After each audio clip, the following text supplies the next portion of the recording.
हरि अनंत, हरि अनंत, हरि कथा अनंता। परमात्मा की जो कथा है, परमात्मा के गुणगान, जितनी भी उनकी कथा है वो अनंत है। और परमात्मा की जितनी कथाएं हैं, गाथाएं, उनके ब्लेसिंग्स, उनकी आशीर्वाद वो बहुत ही अनंत है। तो सामुद्रिक शास्त्र विज्ञान से और पामिस्ट्री के मुताबिक जब हाथ को हम लोग पढ़ते हैं, देखते हैं, तो नई नई चीज का पता लगता जाता है, नई नई चीज का।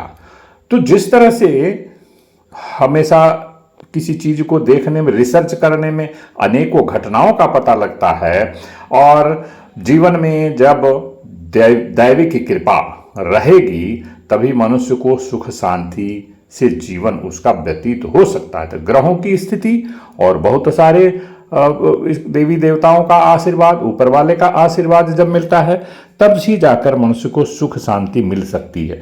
कभी कभी देखिए, अक्सर जब सुख आ जाता है तो शांति आ ही जाती है, परंतु हमेशा यह सत्य नहीं होता है कि हमेशा यह चीज सही नहीं होती।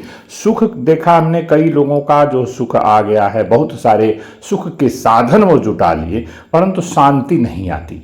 तो शांति क्या चीज है? जो देखिए, जैसे ये दोनों एक अलग चीज है, सुख अलग शब्द है, शांति अलग शब्द है। तो लेकिन जिस तरह से खाना पीना, उठना बैठना, बोलना चालना एक पूरक शब्द है, एक दूसरे के साथ वो जुड़ा हुआ है, बिना उसके एक दूसरा अधूरा है, बिना एक शब्द के दूसरा शब्द अधूरा है। तो सुख के साथ भी शांति का वही हिसाब किताब है, जैसे चलना फिरना, उठना बैठना, खाना पीना। तो ये, लेकिन अगर अकेले हम एक शब्द को बोल दें और बिना दूसरे का, तो उसके कई अर्थ निकल जाते हैं। जैसे खाना और पीना, खाना बोल दिए, खाना खा लिया, लेकिन अक्सर लोग पूछते हैं खाना पीना हो गया, है ना। अगर अकेले एक शब्द को पूछें, पीना हो गया, पीते हैं, तो वो अलग मीनिंग हो जाती है। नोबडी से कि अब पानी पीने के लिए पूछ रहे, आप पीते हैं, अगर जैसे किसी से पूछेंगे तो वो अलग अर्थ निकालेगा, पानी से फिर नहीं होगा। तो इसी तरह से सुख और शांति, तो दोनों चीजों का आपके जीवन में कैसे, कौन से ग्रहों की स्थिति कैसी है, यह हाथ को देखकर, आपकी हथेली को देखकर, और हथेली ही नहीं बल्कि पूरे शरीर में पाए जाने वाला लक्षण, आपके ललाट, आंख, भौहें, नाक, बहुत सारी चीज हैं सामुद्रिक शास्त्र में, जिसको देख करके जीवन का पूरा विवरण जाना जा सकता है। तो आज इसी बारे में हमने सोचा, एक ऐसा वीडियो हमने सोचा कि भाई इतने लोग आते रहते हैं, इतनी चीजें बताता हूं, और फिर भी नई नई समस्या, तो जैसे नई नई समस्या उनके जीवन में, तो नई नई खोज। देखिए, करीब अगर आप 50 साल का उदाहरण ले लीजिए, तो पहले क्या होता, आम तौर से इतने जो थी और सुख सुविधा के साधन नहीं थे, लेकिन लोगों के पास समय था और प्रेम से एक दूसरे से मिलते जुलते थे। आजकल लोग एक दूसरे से मिलना जुलना पसंद नहीं करते हैं ज्यादा, क्यों कि वो हर चीज इंटरनेट पे गूगल में सर्च करके उपलब्ध कर लेते। लेकिन मैं बता रहा हूं आपको एज ए पामिस्ट कि गूगल में सब कुछ नहीं मिलेगी, सब कुछ गूगल में नहीं मिलती। आप जब अपने उम्र दराज के या बुजुर्गों से साथ जब बैठेंगे, तो कुछ ज्ञान वो एक्सपीरियंस के द्वारा जो आपको मिलेगा, वो आपको कहीं गूगल सर्च में नहीं मिलेगी।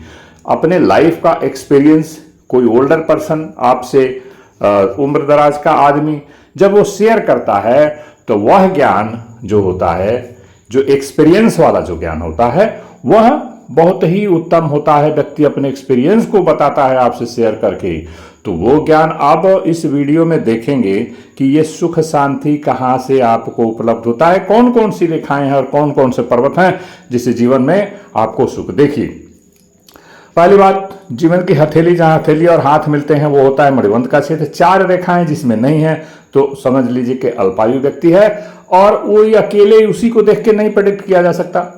जो आपका जो है जीवन की रेखा है, वह जीवन की रेखा तर्जनी अंगुली और अंगूठे के बीच से निकल करके और मणिबंध पर आए, बिना ओवरलैपिंग के, बिना कटपिट के, बिना किसी डिस्टरबेंस के, और इधर बने हों आपकी 4 मणिबंध की रेखाएं, तो व्यक्ति की लंबा उम्र होती है, जीवन होती है। अब दूसरा बात है, केतु पर्वत से कोई रेखा निकल करके सीधे अगर शनि पर्वत पे जाती है, तो वो एक सुख सुविधा का कारण हो सकता है। भाग्यशाली आप होंगे, हर क्षेत्र में आपकी भाग्य दशा ठीक ठाक रहेगी।